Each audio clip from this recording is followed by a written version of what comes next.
Là, il y a ébullition devant l'hôtel, le Cosmopolitan, parce qu'ils sont en train, je descends de la chambre, il est 1h30 de l'après-midi, ils sont en train de tourner un film. Ça palabre et ça discute.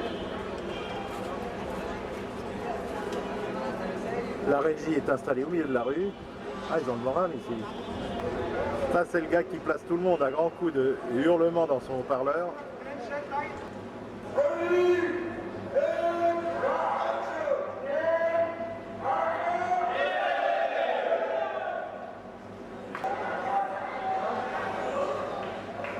Alors, ils ont tout faux, ils recommencent une surprise à Talas Hard, juste en face d'Oscar Tour, ici. Ils sont en train de préparer nos Toyota avec lesquels on part demain matin. C'est amusant. Ça, c'est pas du 4x4 pour faire du trottoir à Chambourcy, ça.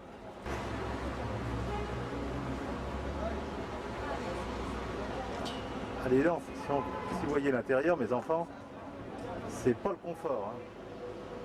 Et le départ, il est 6 heures.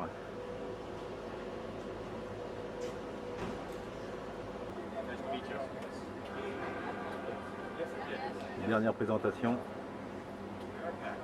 Anton. Hello, how are you? Fine, fine, fine. Shall I smile?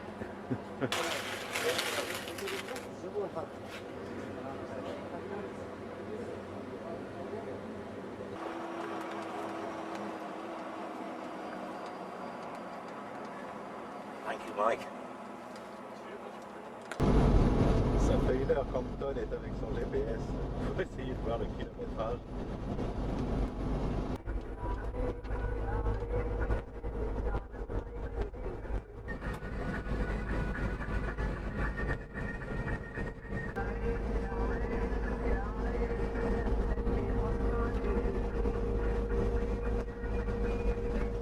Nous voilà arrivés à Barilla. 4h15 de route. Là, on fait le plein. Simplement des véhicules. On fera les jerrycans à Dakhla dans 460 km. À Baraya, nous avons un petit stop café-thé et un grand restaurant. C'est toujours folklore ici. Là, c'est Lenka, Hero, son mari. Là-bas, c'est Margarita. Mike. I want to go to Sham because of the bomb attack. And I want to go there just to prove that. Somebody cares for me. I'm very good at And also Andras. I went out to Siren Island. Neil. Yes, yes, yes. Une dame avec qui on va faire connaissance. Trace. Pardon. No, no, it's okay. Thank you. Voilà, le petit break va se terminer et maintenant on va reprendre la route pour aller déjeuner dans le désert. On fait un stop pour le déjeuner en dessous du point 9 sur la carte. C'est à peu près là qu'on s'est arrêté pour faire la nuit la dernière fois au mois d'avril. Il fait très chaud dehors. Très chaud.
Nous voilà arrivés au kilomètre 238 après Dakhla.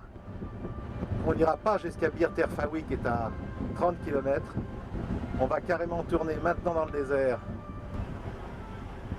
Les guides chauffeurs ont dégonflé les pneus pour qu'on puisse passer dans le sable. Les voitures sont très très chargées. Elles ont environ 1,5 tonne de charge chacune, alors qu'elles sont données pour 1 tonne. Donc on est complètement à cul. Et maintenant, bon, on va y aller là. Il y a un bon vent de sable. Et c'est assez sommaire. Au milieu des sacs, des bouteilles d'eau.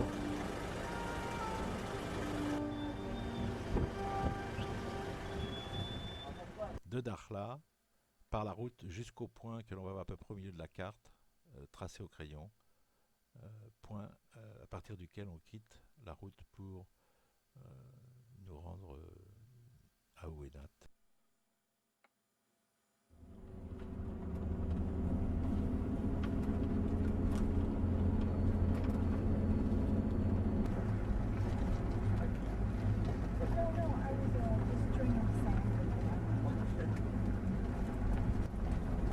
It seems that there is a kind of track here, no? Yeah. Oh, but here, precisely here.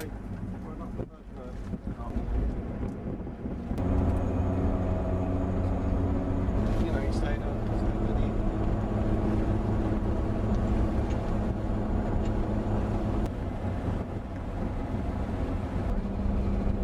Oh, sorry, I'll write it down. 2312. 2312. Just a word for the BBC. Oh, wrong guy there. Why, Elise? You don't know what I'm doing. There's a guy who has a fine eye. The next stop one of our Well, one, where's that? presentation will be Marc Borda. Please, Marc, just a smile for the ladies.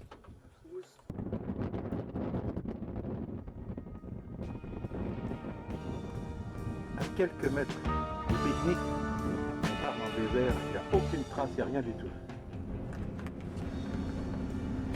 Alors, on n'est pas très loin de s'ensablé.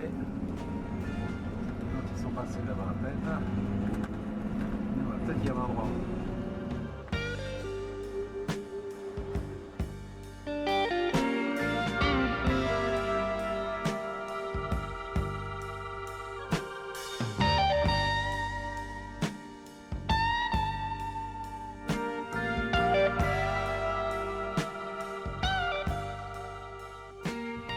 Il est 5h30, on vient d'arriver sur les lieux du campement. On est à 30 km de 8 Bells et à 150 et à 180 de Ouénat. Donc on vient de trouver un petit coin très sympa. Et alors là commence le déballage des réfugiés. On se marre tous parce qu'il y en a 3 qui ne savent pas. Il y en a 3 qui savent monter les tentes, les autres ils se démerdent. Donc on fait comme on peut. Alors voilà le campement. Les jeeps sont là. Et tout le monde choisit sa place. Et là c'est matin,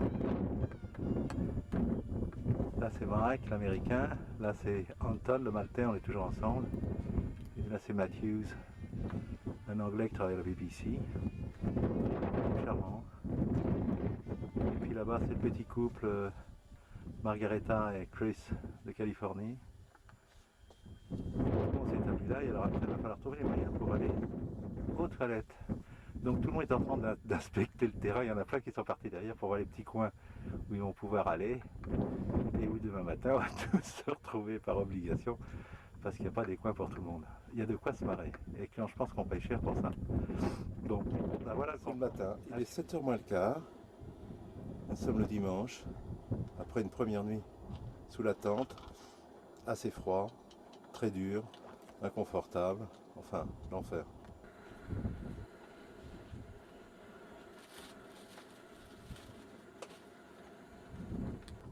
Lenka, thinking that nobody knows where she's going to, is disappearing behind the dune. Lui, John, il est très marrant, il a l'humour caustique, c'est un voyageur, il a fait le monde entier. Ça, c'est la préparation du petit déjeuner. Alors, on mange tous dans des gamelles en fer, debout, assis. Donc, on va y aller, il est 7h30. On a juste un coup d'œil à l'espace toilette des hommes. Ça doit faire environ 5 hectares. Ça va jusque derrière la colline, donc c'est assez confortable. Voilà le couple le plus sympa, les Bartels. Rebecca, très marrante, et lui super sympa et marrant. Très sympa. Alors nous voilà arrivés à 8 Bells. 8 Bells, on est au sud de Gilf Kebir, là sur le contrefort du Gilf. Et 8 Bells est le site où il y a eu pendant la dernière guerre un dépôt de carburant gigantesque fait par les Anglais pour faire une base ici, et il y avait une piste d'atterrissage qui était balisée par des bidons.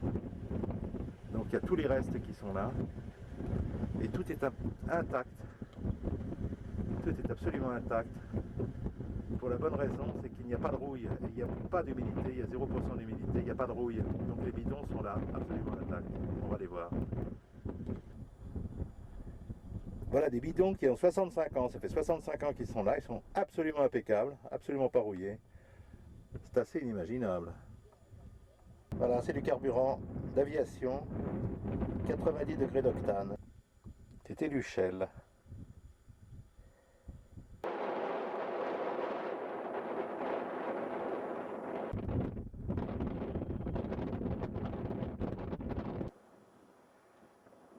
On vient de retrouver à l'instant des boîtes de bière. Second, please. Yes, yes. Des boîtes de bière qui étaient dans le sable, qui viennent d'être déterrées. Elles n'ont jamais été retrouvées depuis. Elles sont absolument impeccables.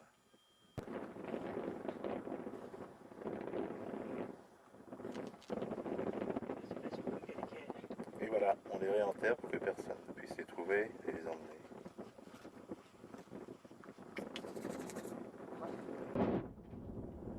Là, on va repartir. Ça n'a l'air de rien cette découverte là, mais c'est extraordinaire parce que personne ne les avait trouvées avant. Et on les réenterre. J'ai bien noté où elles sont parce que si on revenait, on pourrait vérifier si quelqu'un les a prises ou pas. Et là, on est sur le site de l'aéroport, de la piste. Donc ça, c'est la flèche.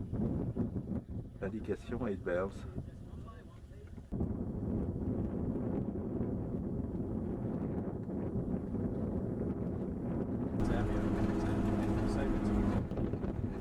On était au cratère de Clayton et on quitte donc pour Uena.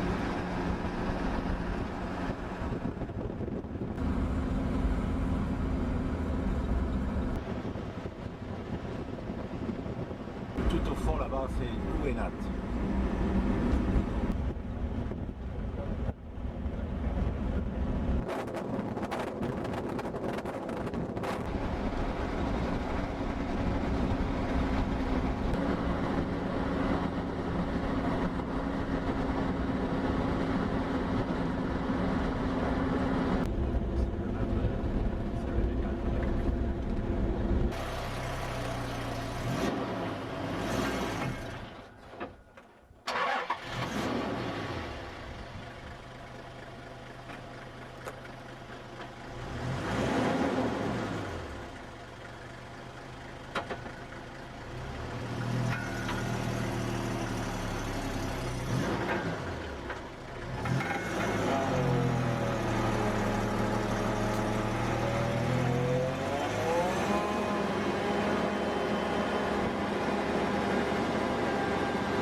Incroyable, on voit des arbres, depuis 700 km on n'a pas vu un seul végétal.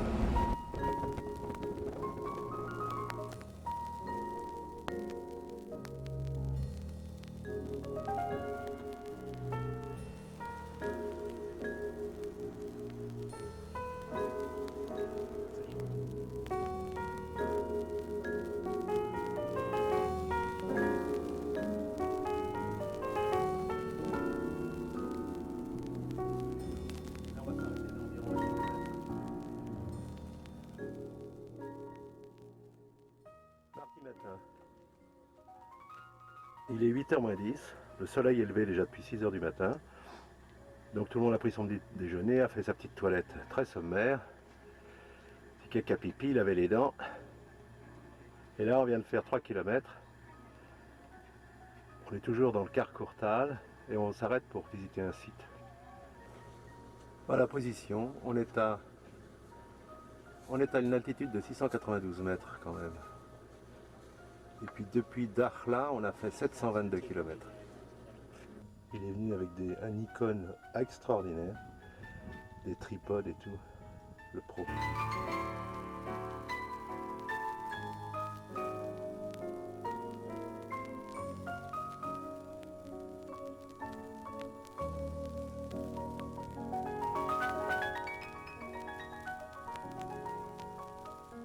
Voilà un endroit typique où trouver des peintures. Il peignait tout sur les faces, plafond des rochers, très peu sur les murs. On va monter dans l'anfractuosité là, et on va découvrir certainement quelque chose.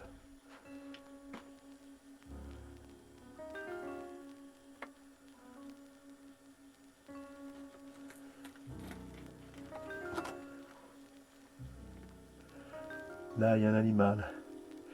Ils ont représenté énormément de bétail.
Avec des piliers.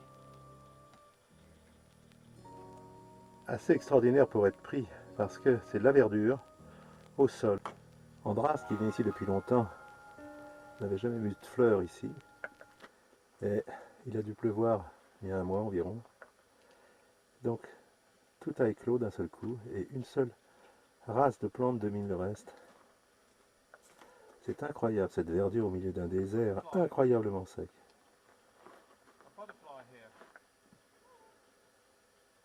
Il y en a un qui vient de trouver un papillon. La sécheresse recommence, reprend ses droits et on voit la terre qui se craquelle.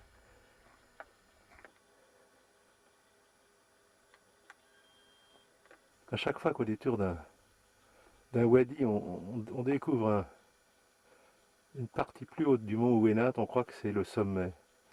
Et à chaque fois on se trompe. Alors je ne sais pas quand est-ce que on va voir ce foutu sommet qui est à 1900 mètres.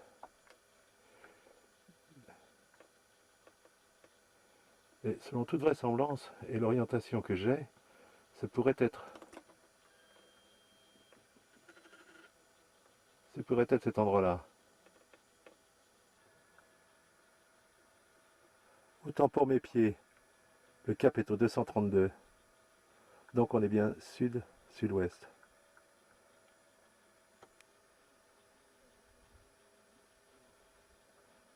On est au bout du monde, vraiment au bout du monde.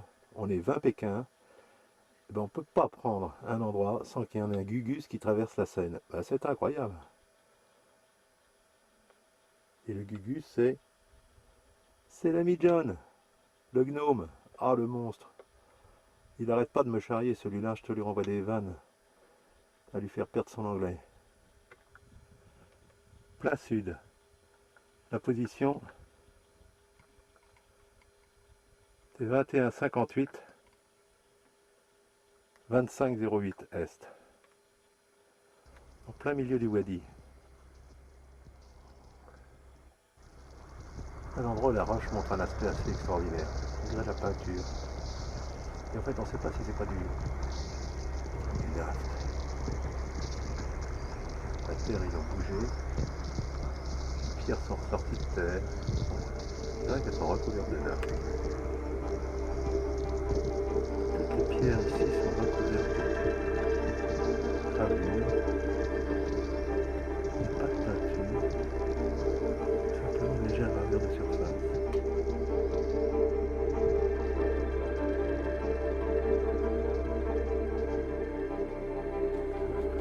Très jolie pièce au ras du sol.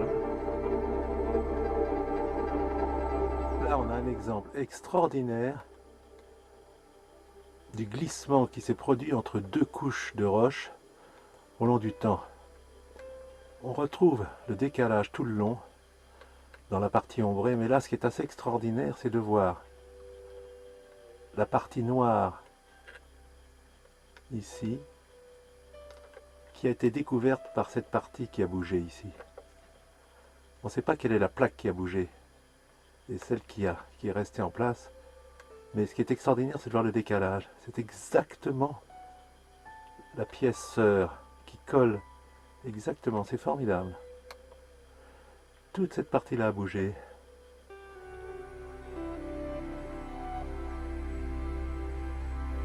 Les dernières peintures viennent d'être trouvées dans cette crique-là. Ces plafonds-là.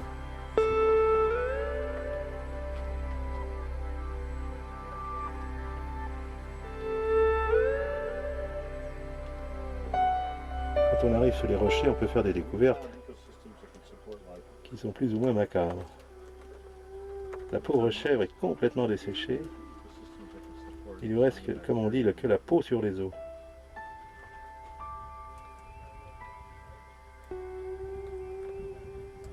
Extraordinairement conservée. Encore une forme d'érosion.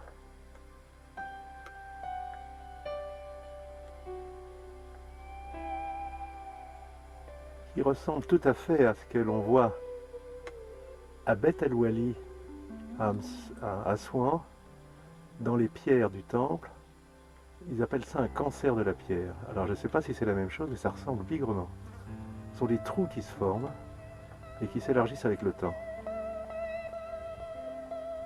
Et tout simplement en bas de ce mur où on voyait l'érosion, on tombe sur des gravures préhistoriques. Un animal.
Là, c'est complètement géant parce que ça fait environ 4 mètres avec des girafes qui font 60 cm de haut, que l'on voit à peine.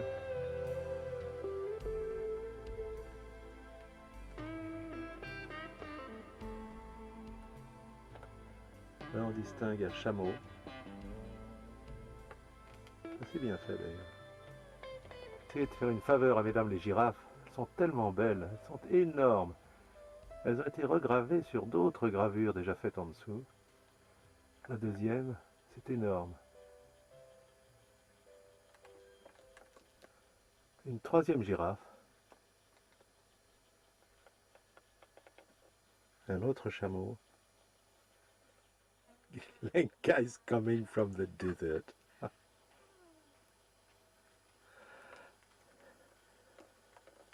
Je viens de traverser le wadi, j'arrive à un rocher et pan, je retombe sur des gravures.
C'est dans un silence presque total, seul troublé par le bruit de mes pas sur les épines d'acacia et les quelques mouches qui volent autour de moi. Ce sont les seuls bruits qu'on entend.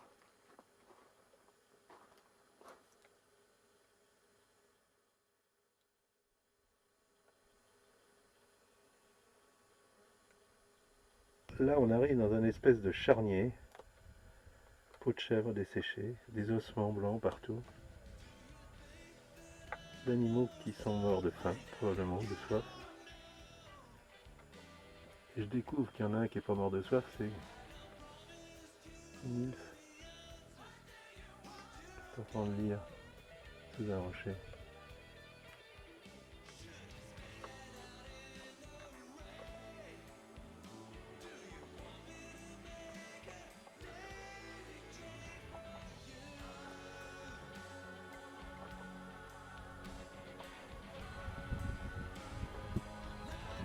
Alors il vole, il fait l'andouille.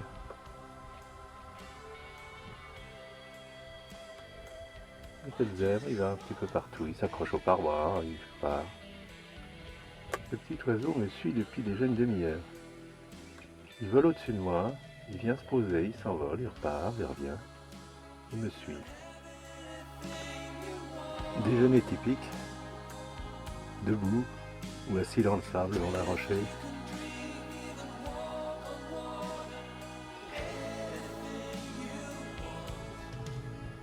Et puis on repart. Voilà le déjeuner. Du salami hongrois, avec du fromage hongrois, des vasas, de la mayonnaise hongroise, du ketchup hongrois, du pâté hongrois en boîte.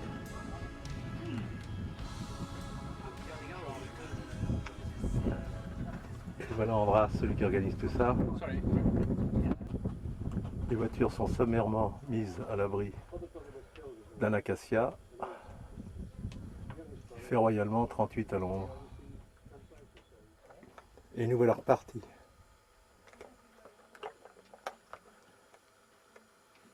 Il est 1h30, on part sous un soleil d'enfer, dans un ancien torrent. Et on va monter là-haut. Faut aimer ça, hein, je peux vous le dire.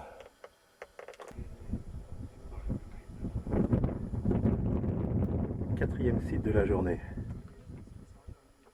Il est 3h30. On se tape encore 1 heure de marche là-dedans. Et encore, on voit pas tout.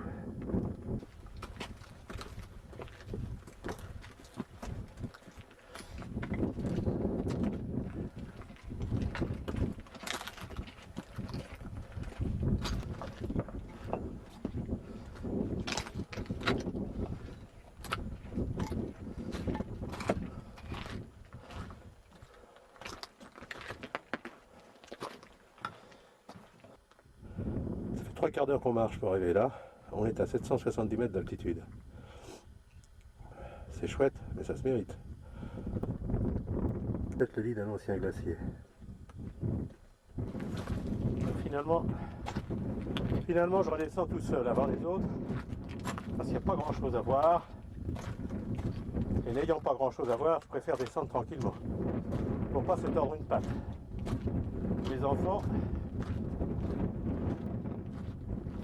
c'est hyper folklore.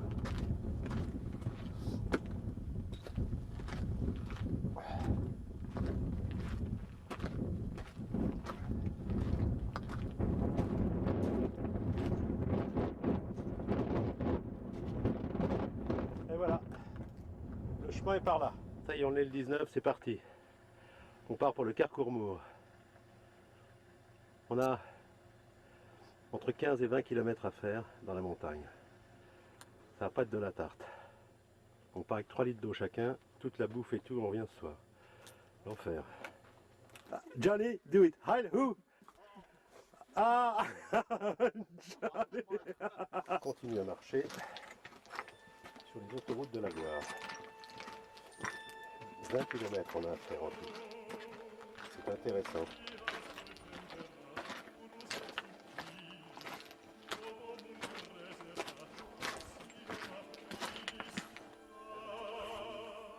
Le sommet est là.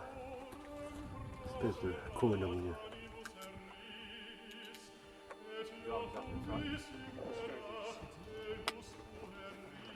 C'est 3 quarts d'heure qu'on marche là. Lost a girl in South America. Aujourd'hui j'ai une crève pas possible. Tout le monde est très gentil, ils veulent me prendre mon sac, m'aider à porter tout, ils sont vachement sympas. C'est intéressant aussi. Le passage est facile. Ah, c'est de plus en plus facile là. No. It's true. On vient de là-haut. Complètement fou.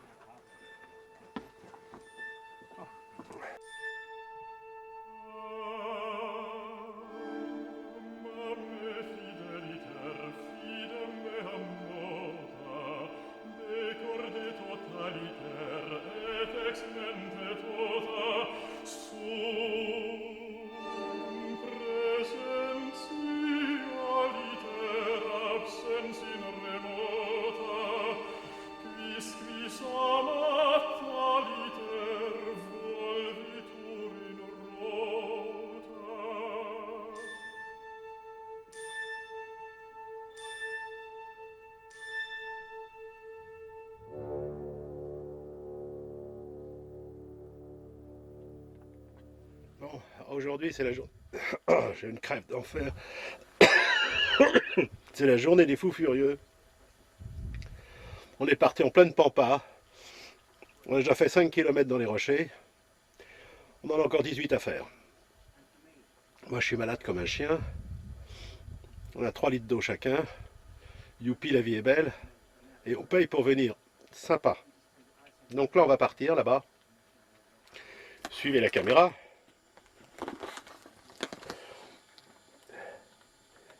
Et on va rejoindre le sud au Carcourmour, non Carcourmour, je ne sais même plus ce que je dis.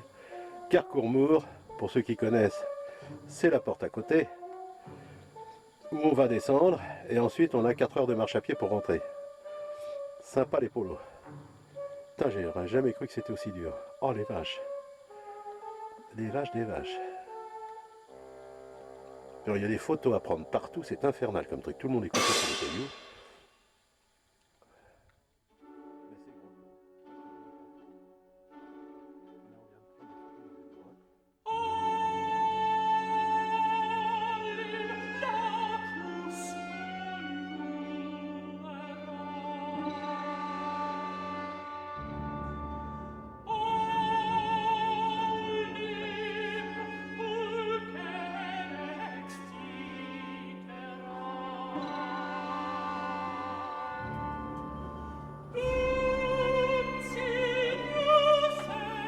C'est marche ou crève là.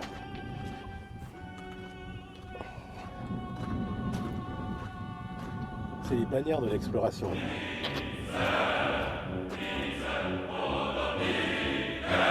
C'est assez avenant.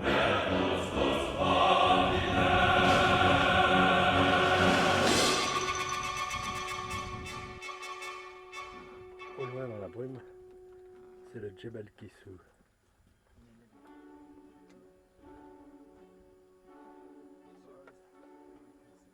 Là on redescend sur Carcourmour, on vient de quitter Winkler 81 et on descend vers le sud, plein sud.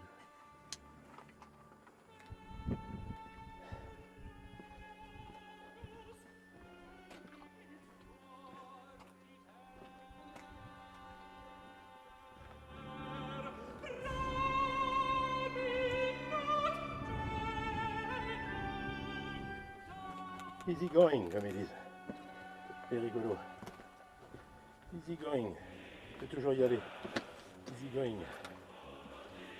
Ah les vaches. Là c'est l'autoroute là.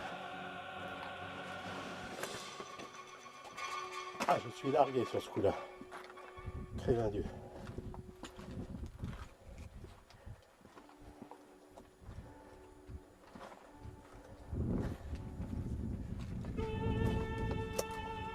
On fera du sable. 10 mètres de plat.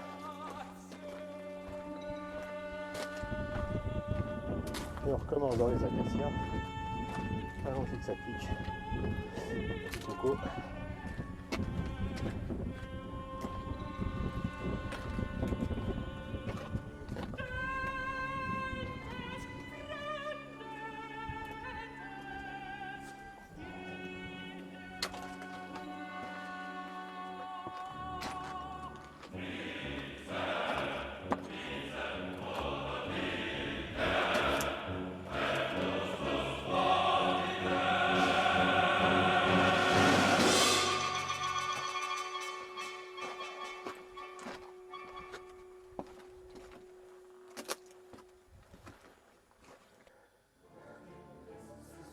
Les endroits sont honteux quand même.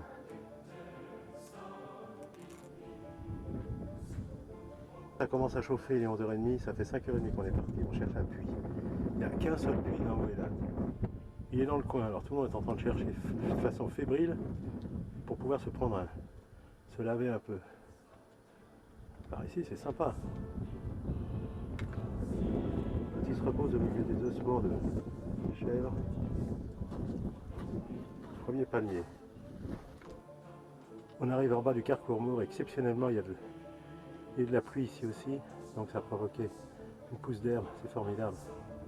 Il n'y avait rien depuis 25 ans.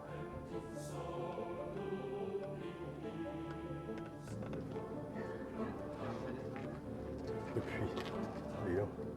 On va rêver. We dreamed.